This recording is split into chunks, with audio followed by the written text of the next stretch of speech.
Welcome to Bold PM Insights, a webcast that inspires executives and entrepreneurs to grow their businesses. Well, thank you. So I want to point out there's handouts that were passed around earlier today. There should be enough for everyone so that you can actually get a little bit of a synopsis and summary of what tonight's discussion will be about. And I encourage questions. We will have a Q&A period. And let's move on. I want to give a special thanks to the entire board at the PMI Silver Spring Chapter for inviting me to attend this particular and lead this discussion, specifically to Kuema as well as Ozzy for reaching out to me. And also thank you to Podcast Village, and Charlie Burney is here. We're actually recording this entire session. We're going to be turning it into a podcast, and we will provide everyone information, a link where you can actually listen to this post-event once it is available. Also, if you're on Twitter, how many of you are frequent tweeters? Okay, here's the hashtags to be using: business growth, innovation, risk management, PMI SSC, the handle, and my own handle as well. If you can tweet out messages, would be great. And you'll find out is the slides here are great because I don't use very many words. You can convert this into tweets very instantly and actually add these particular ones. As a matter of fact, if you follow me at HM Castillo, I already tweeted the first message. All you need to do is reply to that, and you can get the conversation started and share some of the points that I'll be discussing tonight. Also, I will be giving you a link where you can download these two ebooks that are completely free. And what I'm asking everyone to do is actually, if you can sign up on the mailing list for my company, Bold PM. I'm going to be passing these around so you can actually fill them out as we go, and then we're going to be picking some winners at the end. And tonight's discussion is going to be about answering this question: why are some organizations better than others at achieving business growth? And what prevents some organizations from even achieving business growth? And we're going to get into a deep discussion as to why that is, the why, the what, and the how, as to why certain companies grow and others don't, even though they're in the same environment, same industry, and built to compete in the marketplace. First thing is, we live in a VUCA world. And what I mean by that is that across industries, more and more, because of very fast changes going across, due to multiple factors, whether it's social, political, legal, environmental, technological, things that we don't control when we're part of an organization. And all these changes are causing pain for executives and senior managers who are trying to figure out how to execute on business objectives and figure out how to grow, how to navigate the business so that they can actually achieve growth. And here's a definition from an article in Harvard Business Review: volatility, ambiguity, complexity, uncertainty. I want to ask this question: how many of you are today in commercial companies today? Raise of hands. And how many of you are dealing with more than one of these issues in the marketplace? You have uncertainty about who's buying and what they're buying. Uncertain complexity because you might be in an industry that is highly regulated, and that regulation is changing ongoing. What used to be that, normally regulation would be passed every 10 years or, several decades. Now you're seeing changes every single year. Every time there is a new change in administration or even a new term in Congress. And if you're working across markets, meaning countries, you got multiple regulatory compliance issues to deal with when you're a global company or when you're selling products, services across border lines. And this is a challenge for any organization today. The fact that this is happening across industrial segments, and it doesn't matter what type of business you are, it's more than just dealing with direct competitors and trying to figure out what to do that it actually achieves business growth is a huge challenge for most organizations.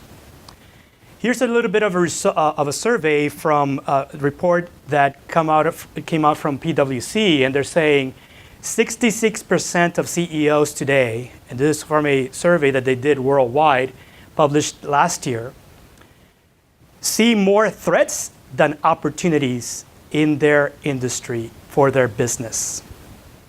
Is this something that is common that you're seeing today in your own companies today? Doesn't matter what size you are. This is a challenge that is impacting multiple companies, and trying to figure out how to navigate this environment is a huge, daunting challenge for most executives. And the point is that if you focus on innovation or risk management, it almost seems like they're sort of like a balance that you cannot really try to figure out how to do that, because they almost seem to be counter to each other. TED Talks, how many of you listen to TED Talks on an ongoing basis? Senior partner at BCG saying there are 2 reasons why most companies fail in the marketplace. And what he's saying is that organizations in today's business environment need to do 2 things right. Not one or the other, but both at the same time. You need to be great at optimizing at the same time that you are working on exploring new things. And you've got to do both. No choice. Because if you focus on one or the other, you will be going the way that companies like BlackBerry Research in Motion went, the way Blockbuster went, the way Kodak went. And you don't necessarily need to be big, but often, doesn't matter what your size is, you've got to do both of these right. So from a program and project management point of view, it's pretty simple when you really think about it. It's about understanding the strengths and weaknesses of your organization, of your resources, of your systems and tools, and aligning all of those to figure out how do you maintain a balance when you need to do both of these. While it sounds simple, it's extremely hard to execute. So I want to pose this question to you. What do you view as the biggest barrier to innovation within your company today? Is it, which one of these is most important that is kind of a barrier to achieving an innovation? How many of you say it's poor management? How many of you say it's insufficient investment? Or it's lack of innovation, lack of innovative people, inadequate planning? Or is it you can't afford the risk?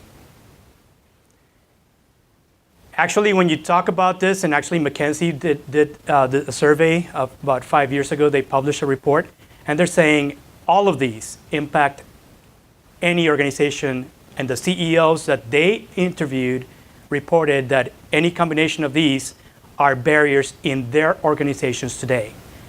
And so the fact is that most executives and senior managers know that innovation is a must for the company to grow.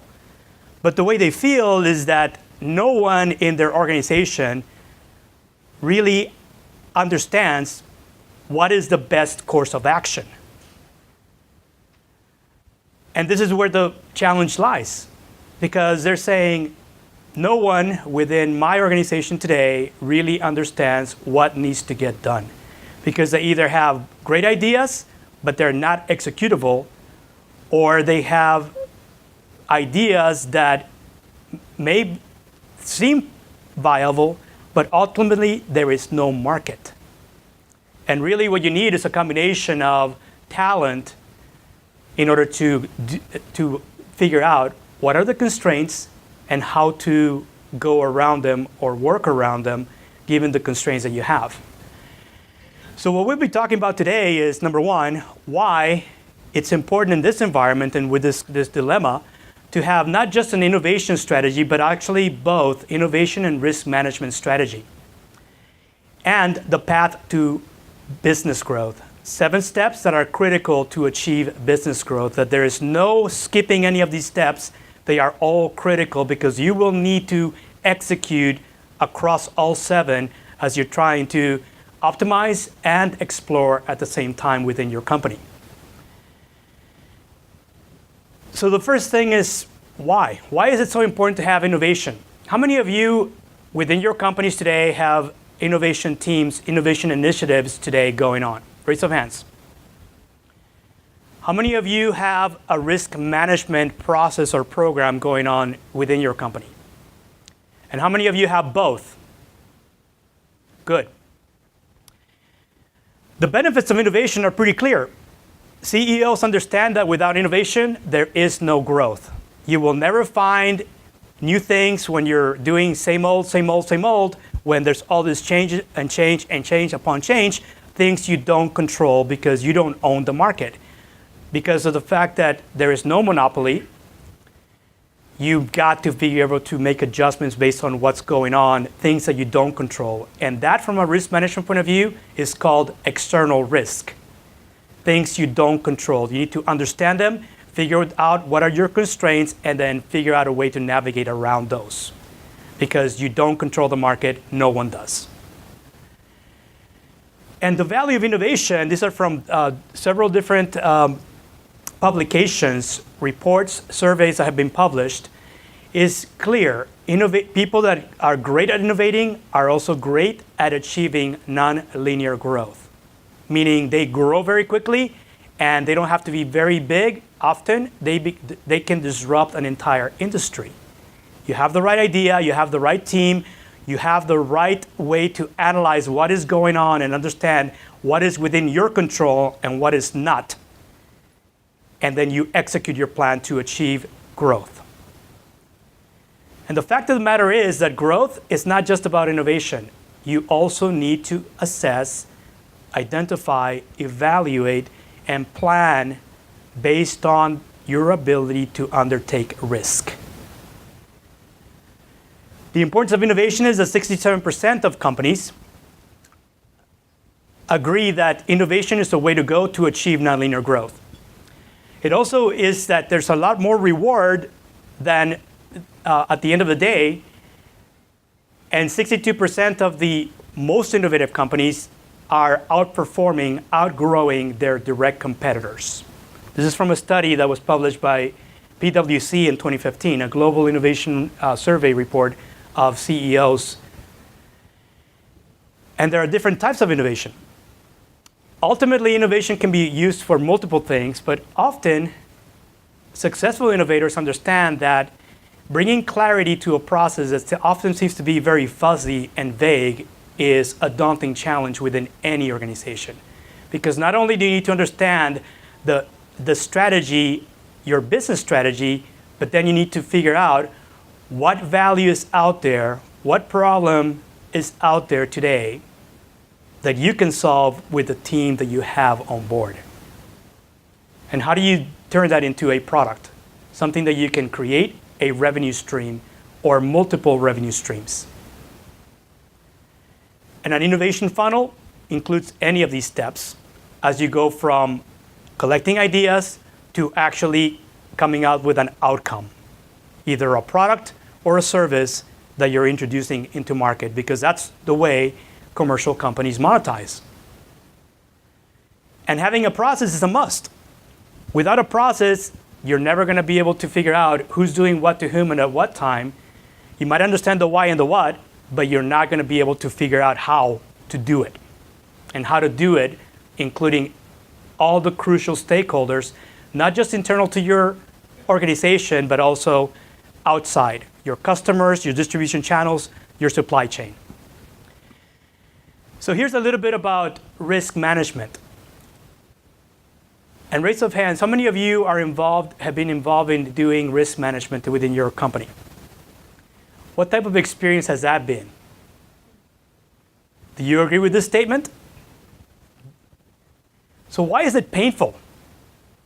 And when you talk to people that have studied risk and risk management, they're saying, as humans, we're better off ignoring than we are to identify and figure out what are the things that are most likely to get us and then plan accordingly. And so by default, we're mostly reacting. And if you don't believe that, just look at what's happening today within cybersecurity. As more new digital businesses are coming up, and as more typical businesses are moving applications to the cloud, how many have actually been hacked? And what is going on with that? And is it because no one knows how to protect their assets? No. It's just because they're saying everybody's doing it, so are we. Forget about the risk. We can always deal with them later. So doing this right is the difference between being reactive versus proactive. And companies that achieve business growth are always proactive. And they're looking to figure out how to create a proactive culture within their company. Here's a typical risk management process. And just like there are steps to how you develop any new product or how you support current products that are already in the market, there's also a process for figuring out what risks are most likely to get you. And what you're really concerned about are things that will avoid injury to people, whether they're your customers or your employees. That's your highest priority. Your highest directive should be there should be no injuries in what we do if we're going to actually be a market leader. Number two, whatever we do, we cannot afford lack of business continuity. And you focus on understanding what are those things that could either cause injury or could cause your business to not be continuous throughout.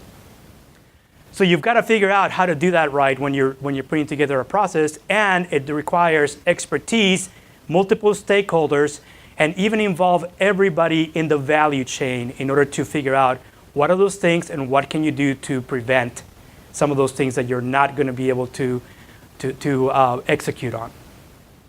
And the point is that if you do risk, the point of any risk is that as you do risk analysis and risk management, at any one time you're figuring out how much risk can we accept?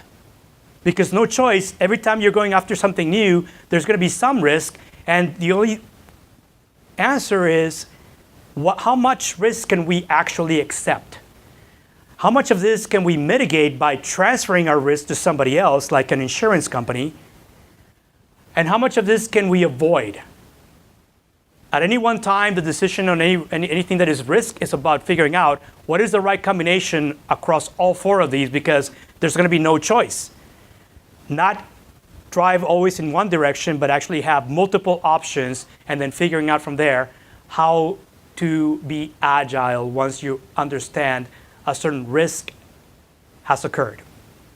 And what PwC is saying is optimization and exploration can only be achieved to drive business growth when you're doing two things right when it comes to risk.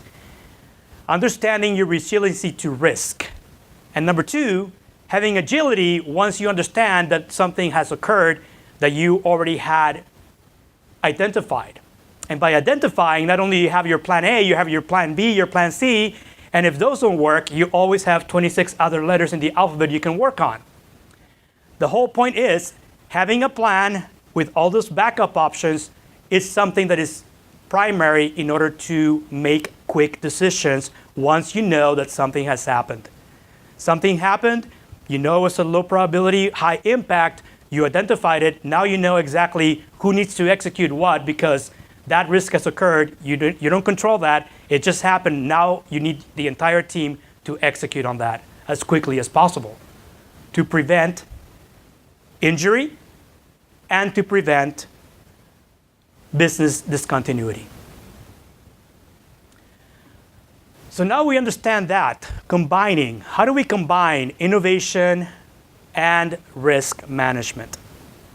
How do we make it work? We're going to talk about 7 steps that are critical to the path of growth for any business. It doesn't matter what type of business you have, how small or how large you are, if you're looking to really grow your company, these are the 7 things that are critical to be able to do both optimization and exploration. Number 1, The path to growth requires a strategy. And a strategy is more than just having somebody responsible for owning the strategy. The strategy is not executable unless you're blending in the people, the structure of your company, your systems, your process. And a process, something like this, it could be something different, but this is an example of having not just a product development process, but also blending the risk management piece that we talked about earlier. How many of you have a product lifecycle in your processes today? Product lifecycle process. Raise of hands. Most companies that are commercial companies will have something. The trick is, because often this is about supporting products already in market, as well as new products that you need to kind of tinker with, explore. This process allows you to do both. Now, if all you did is identify the risk of working on anything that is new versus the risk of maintaining products that are already in market and supporting all the customers associated with those products, and which one takes priority and why. And making sure that the organization is aligned with the top directive versus the number 2 directive to be able to shift resources back and forth as one takes priority over the other. And I can think of examples that if you think, hey, products that are already in market have the highest priority. Well, what about when you have to work on new products? What happens when you slow down on new product development? And especially when you have all these new players in the market coming in with their own solutions to the same problem. Sometimes you have to think about how do you shift your resources in real time between doing one or the other when you have to do both. And sometimes you have to ramp up on one side as you ramp down on the other, and vice versa. And you need to do this aligned with things you don't control. External risks, regulatory compliance, socioeconomic factors, buyer behavior, all those things that you don't control. So to achieve this right, there are 2 things. One is adopt a playbook. And a playbook is no different than having something that kind of outlines what is our product development process and what do we do to support products already in market versus new products that are right now we're considering launching into market. And what do we do if risks occur? So this includes your risk management plan.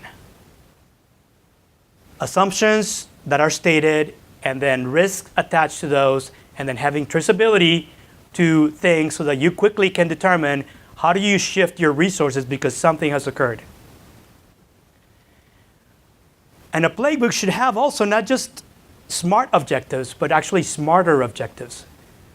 The smarter means that you have to continuously evaluate. Once you have planned and once you go into implementation, during implementation, you've got to have some triggers that tell you when do you need to evaluate what you're doing and readjust your course.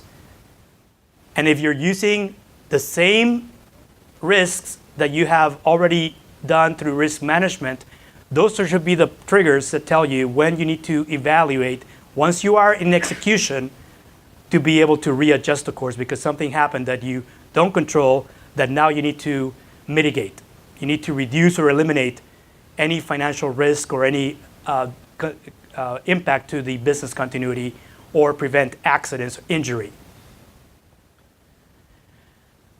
I'm going to give you 7 examples of companies that are doing it right versus the ones that are struggling.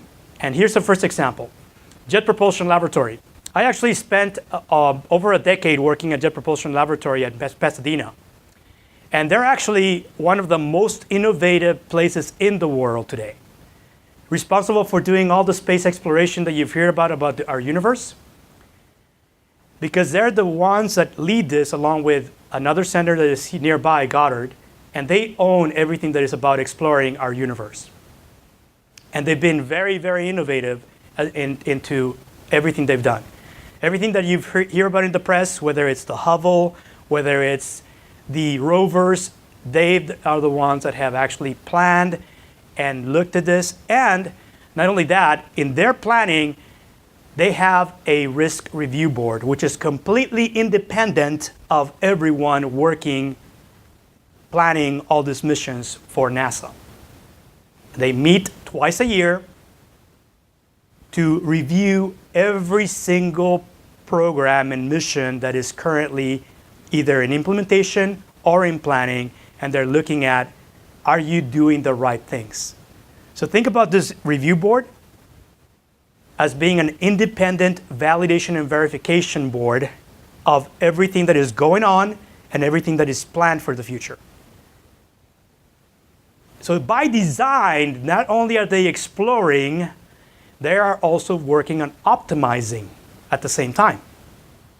And it's all about having an independent risk review board. And in their world, because things don't necessarily change every quarter, twice a year is all they need to do to review every single mission and program that is going on, that where JPL is involved. Moving on, the path to growth also requires teamwork. We were mentioning earlier about the criticality of getting stakeholders involved in defining requirements. And often the challenge is figuring out, how do you build and nurture a great team? And how do you actually identify the strengths and weaknesses of your resources, and then figure out how to complement those things that are weaknesses through systems, structure, processes to ensure that you have no major weak spots in whatever you need to execute. And sometimes this is a challenge for most people, trying to understand the knowledge, the expertise that is needed, especially when they're not just optimizing, they're also exploring at the same time. And sometimes exploration means you may need skills that no one in the building has today. And sometimes recognizing that, bringing awareness to your executives and senior managers is what you need to do here when you need to explore new things. And then figuring out how to cultivate a proactive culture that allows you to do both. Most surveys, if you look at, are saying that the majority of people in the workforce today, regardless of who you work for, 67% of workers today are disengaged. Not so if you have the right culture. Because the right culture, being proactive, means everyone needs to be engaged and not just show up and do the same old, same old. You gotta have people who are versatile, who are engaged, who are driven to execute no matter whether they are optimizing or exploring or shifting back and forth between doing the two. No choice. Terranos. How many of you are familiar with Terranos? About 11 years, used to be a startup, came out of Silicon Valley. In the last year, they've lost billions of dollars in valuation. Why is that? Main reason is they have actually faked the product, their services, and now people have found out. Unethical. And now they're trying to recover from that. Who knows if they're going to recover, because at this point, when they have no product, no solution based on the promise of their brand, they've lost a lot of reputation. And trying to overcome that is the same thing as thinking that Research in Motion, BlackBerry, is going to come back and become a market leader once again. Extremely hard to do. The path to growth requires astute problem solving. The number one thing that you need to understand first is not only can you solve something, because most of us can solve pretty much anything. The hard part is to really identify the right market problem to solve. When you're a company, your number one thing that you need to do when you're exploring is understand the problem from different perspectives. And the challenge is to do this right. This is not going to be your developers. They're the solution builders, not the problem finders. Who owns the problem? Who understands the problems? Marketing? Does marketing understand customers? Marketing understands current customers, not necessarily new customers. The challenge is that sometimes when you're exploring, it's not always about retaining current customers, it's also about winning new customers. And the challenge is that no one in the building understands how to do this. Market research, market analysis is what you need to do this. And most organizations, this is where they fail. And once they assume what the problem is, everything they do, even though they may be great at building things and figuring out not only what to build, how to build it, they're building the wrong thing. This is where it starts. The front end of risk management should start here. Do we have the right market problem that we're solving? And just because one customer has it doesn't mean it's a market problem. You need to validate that. You need to go out and test to really figure out what specifically is the market share that you could gain once you understand what the problem is. And is the opportunity big enough that even if you make a small fraction, capture a small fraction of that market, it's still enough for you to achieve profitability and make sure that you're gaining market share, you're growing the company, not just selling a one-off solution. Most companies today struggle at doing this. And if we see all these new companies and even current companies that do this brilliantly, and we think, oh yeah, we should know. We can be like Apple. Not knowing how much money Apple invests in doing this when there's no product development, they're trying to figure out not only what should we build, why should we build it? Because this answers that question.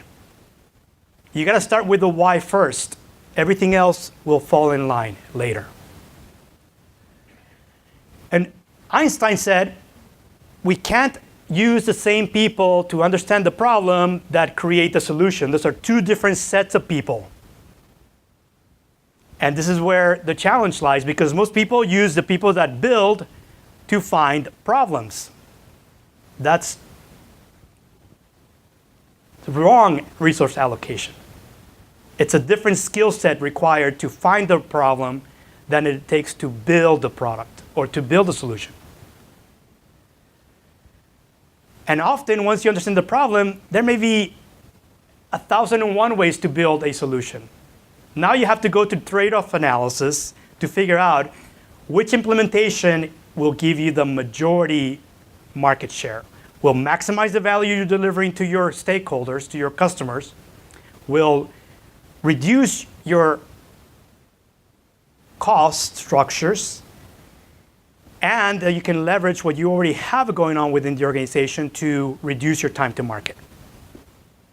There's a lot of work, even more work, once you understand the problem to figure out what and how to build your solution. Tesla. How many of you have a Tesla? This is the biggest disruptor globally today in the automotive industry. And how long have vehicles been around? A few decades? How many vendors are out there today in US alone?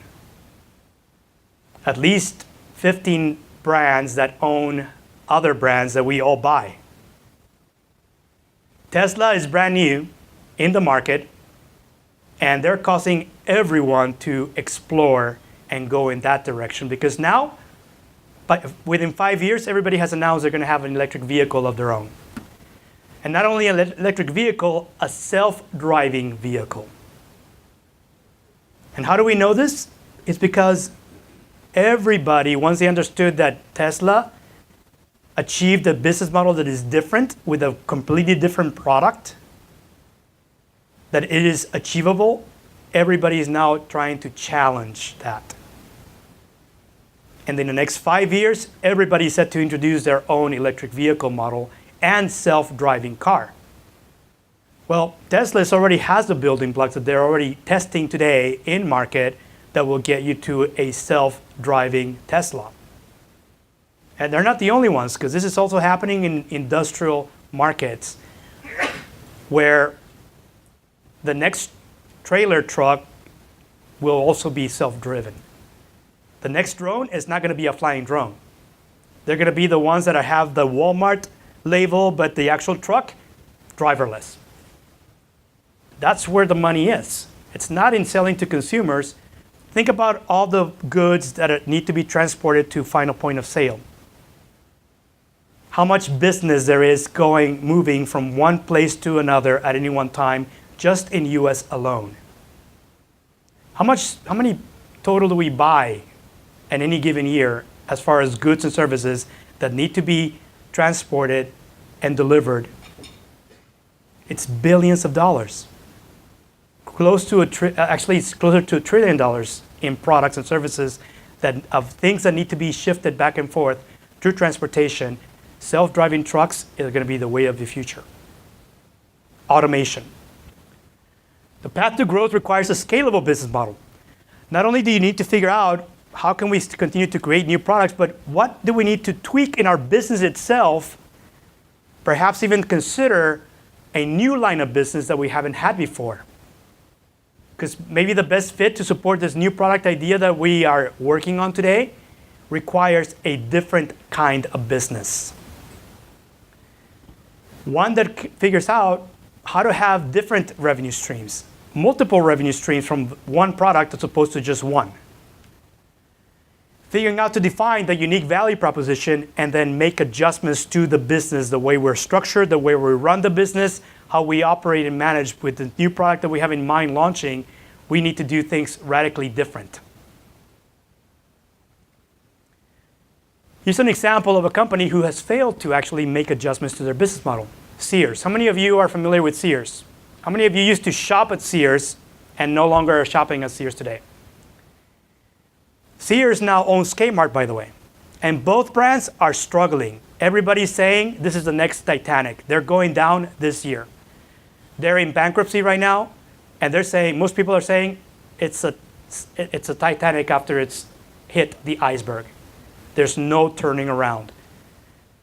They've already started to shut down locations, and most people are saying with the current plan that is not enough to stop the bleeding, because the losses are so huge that even closing the majority of their locations, they're not going to be able to recover. The path to growth requires customer focus. And customer focus means you need to understand the difference between what you need to do to retain current customers versus the difference between gaining new customers when you have to do both. Because growth often requires both, not one or the other. You must do both. Retain your current customers at the same time that you're gaining new customers.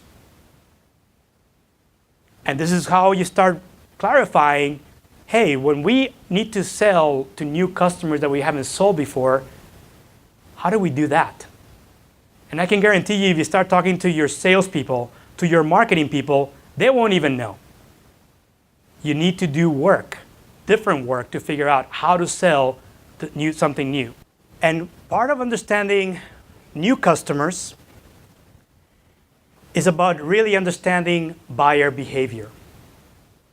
And the challenge is in today's environment, not only are the challenges understanding new customers, it's also understanding how to retain current customers. And what we're finding today is that behavior is changing.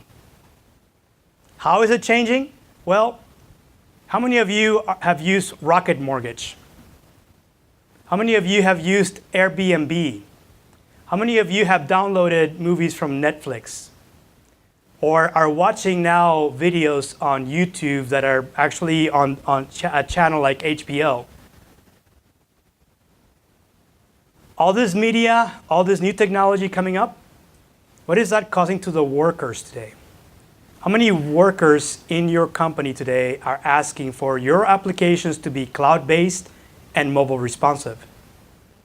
And how many of you are today running lots of applications that are client-based and they're not mobile responsive? They're not cloud-based. And they require clunky connectivity when your workers are not in the building. Buyer behavior is not just about customers. Often, depending on your company structure, it's about figuring out how to retain your current employees, especially those that are key to your business that are not necessarily at the office every day, and whose behavior is such that they expect to be able to work without having to physically be in the office today. That is changing. 10 years ago, what was the expectation of us having to telecommute?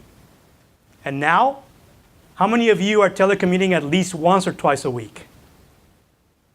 And what does it mean when you have to log in to applications that are not cloud-based and mobile responsive? When more and more of us carry not just one, but multiple mobile devices. And that's the way of the future.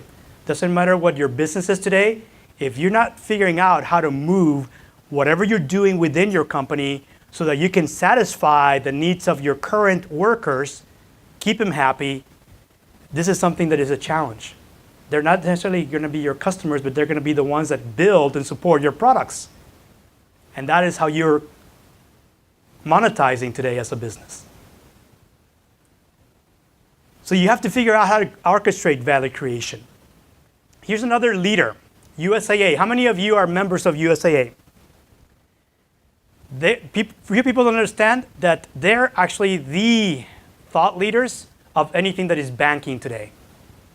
They started as an insurance company for officers, membership-based, yes.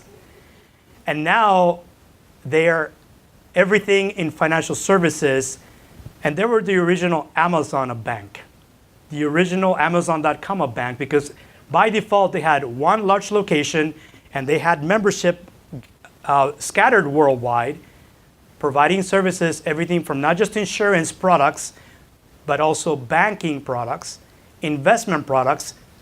They're a real estate company as well. A multi-billion-dollar business that started and still operates today out of San Antonio, Texas. Very few people understand that everybody is trying to copy whatever they've done, because if you're a Geico, you're trying to get, today Geico is trying to get market share from USAA, from their insurance business. If you're a Progressive, you put the same infrastructure they built first, that they proved and tested to service their members, and that's how the new brands got started. The path to growth requires massive action. Once you understand why and what, and move on to the how, now once you understand how to build it, you gotta move quickly and responsibly to reduce your time to market. Because you never know what might change out in the marketplace, things you don't control, where you need to readjust. And when you think you have slack in your schedule, overnight it may be gone. So you have to figure out how to implement a learning process. One where you quickly, once you learn exactly what you need to do, how to execute, you build and then you measure and then you start all over again, because that's where the ER comes from, evaluate and readjust. It's an ongoing cycle. You get some stuff done, you measure, you evaluate, readjust, start the process all over again. This is how Agile works. This is how Agile development should work. This is how Lean Startup is all based on. Not just about building products, but how do you build a company? How do you grow a company? The same principles apply when you're doing this right. And those of you who are afraid of failure, this is where you need to overcome your fear. Because failure is only an event. Just like any risk happening. The point is, you've got to learn from your failures.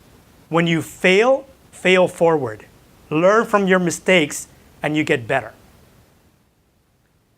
And you become a market leader by doing that. Office Depot, Office Max. How many of you have shopped at Office Depot or Office Max? This is another brand that is struggling right now. They're shrinking. They're already in bankruptcy filing, and most experts are saying they're going to go away. Their only play was to get acquired by Staples, and they said no late last year. So you see them right now, they may not be around for much longer, because within a year or two, they'll be gone. The path to growth must be fact-based. Figuring out when and how to readjust your course is based on measurement, metrics, KPIs that you're tracking as part of your risk management plan. Once you are in implementation, you've got to use those metrics to figure out when and how to readjust. And often, part of learning is about benchmarking. Not only how is one program or project doing when you're comparing it to other projects within your company, but also benchmarking with your direct competitors and others in your industry. And from a business point of view, the most important piece is that if you're doing this right, you need to understand what the average profitability is within your industry, because if you're benchmarking, if you're doing this right, and everything that you heard earlier is true, you will outperform your competitors. And the only way to outgrow them is to measure profitability, revenue, costs. And in order to create more margin and become more risk resilient, you've got to get more profitable. You've got to continue to figure out what is the best way to increase your margin as you continue to sell whatever you're selling in the marketplace. And even though you may be exploring new things, not yet in market, figuring out how to do all those things and still create margin, have growing margin, because that margin is what you're going to use to reinvest for the future of your company, to grow your company. And you've got to understand not just your own direct competitors, but everything else that impacts the entire industry. And that, because of all the things that are changing so quickly, so fast, external risk is what you're doing here. Competitive landscape is not just understanding your direct competitors, it's understanding everything that could impact your business in a negative way, and then figuring out what is your plan if things happen that you don't control. And the metrics should be used to figure out whether to continue doing what you're doing, optimizing, or pivot, readjust your course, or when to introduce a new product to the market based on what you're seeing outside. Not just what your executives are telling you, not just what your workers are telling you. You've got to figure out how to listen to the marketplace. And that takes work. How many of you are active Uber users? Where was Uber 7 years ago? They weren't even born. How did they become a global brand in less than 5 years? How did they reach a valuation of billions of dollars in less than 5 years? It was a combination of technology, understanding the market problem that had been there all along, no one found, and figuring out how to solve that problem the right way.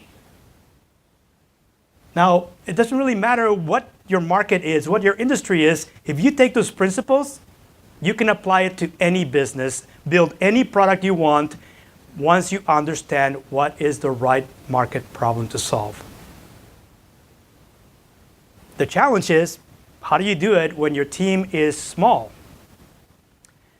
So wrapping up, the 7 factors that we talked about are all summarized here. Also in your handouts, they're in the back on the back end, top of the page, listed for you if you're following along. And before we get into Q&A, I want to mention a couple of things. Right now I'm working with this company. We're doing risk management market research. And what I need your help is in giving warm introductions to CIOs, CISOs, CROs, Chief Risk Officers, CCOs, Chief Compliance Officers,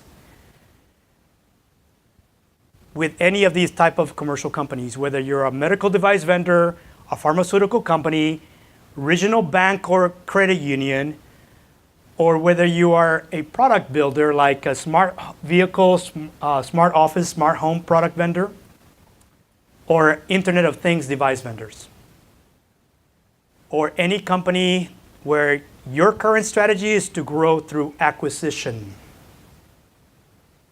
You don't have to be necessarily a large company. You can be a mid-market company. That's the kind of introductions that I'm looking for right now, because we're trying to figure out how much of this knowledge and expertise and practices are being used today within these type of companies that are looking at innovating and also mitigating business risk. And that's my email. I'm also offering some courses in product management, product marketing. I mentioned earlier today, Bold PM is actually a consulting firm, and what we provide is product management, product marketing services, and that includes growth to teams within companies that have product managers and product marketing managers. These courses are coming up in May here in Tysons, and if you're interested, there's more information if you follow the links here in this presentation, and actually this entire slide deck is posted on SlideShare. We'll provide everyone a link where this is already posted so you can actually view this and refer to it as needed. I'm also sponsoring bi-monthly webcasts, and I actually record those.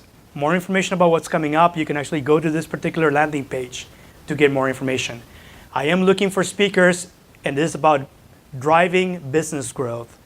So I'm looking for all sorts of experts on figuring out how to help mid-market and small businesses grow.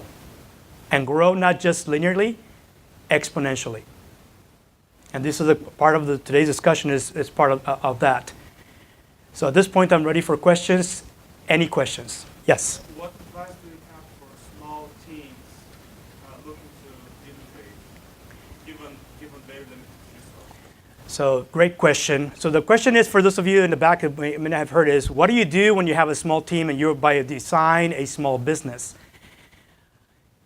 I actually work with startups here in the area, and specifically technology-based startups. And right now, I actually co-founded a medical device company about 18 months ago, and we have the same problem.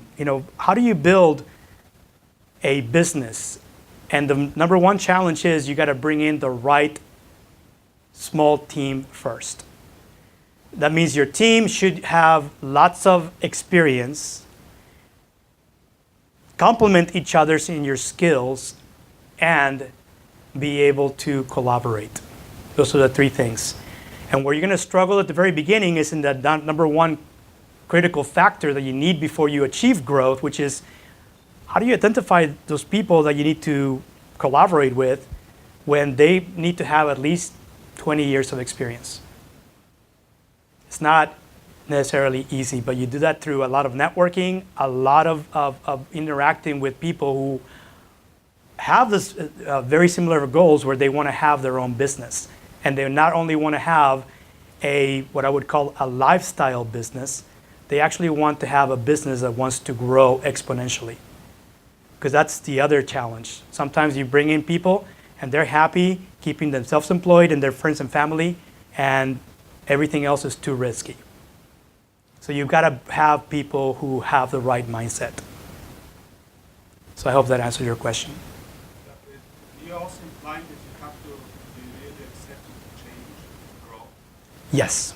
Not to change to risk, sorry. You have to be very tolerant to risk. Correct. You have to be risk, you have to understand that risk is not necessarily bad, right? And actually, raise of hands, when you have something that has higher risk, how many of you understand that higher risk is also high return, high reward, right? So the point about risk management is looking for those opportunities that can be achieved in a way that you can at least accept the risk involved. And that's not everybody. You need to figure out those things and be very, very selective as to who you align with when you're building your team.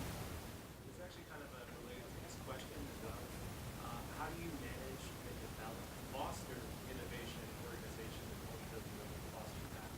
And then also in a lot of our industries here in the government area with, let's say, kind of revolving door of resources.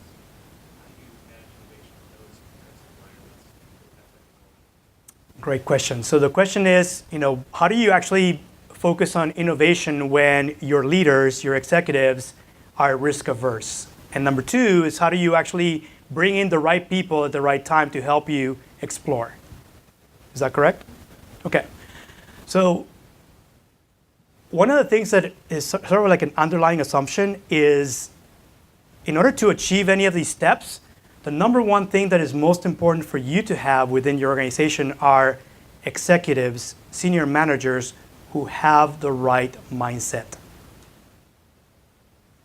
So, how many of you are trained by profession to change behavior, attitudes within people?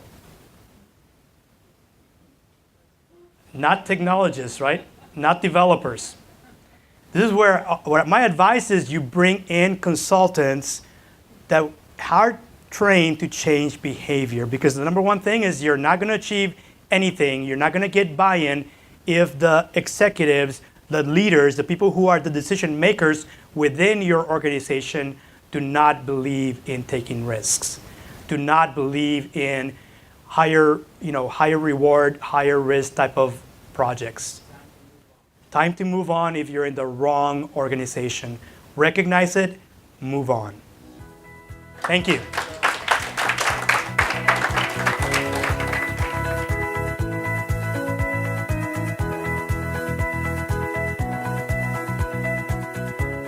Thank you for listening to Bowl PM Insights.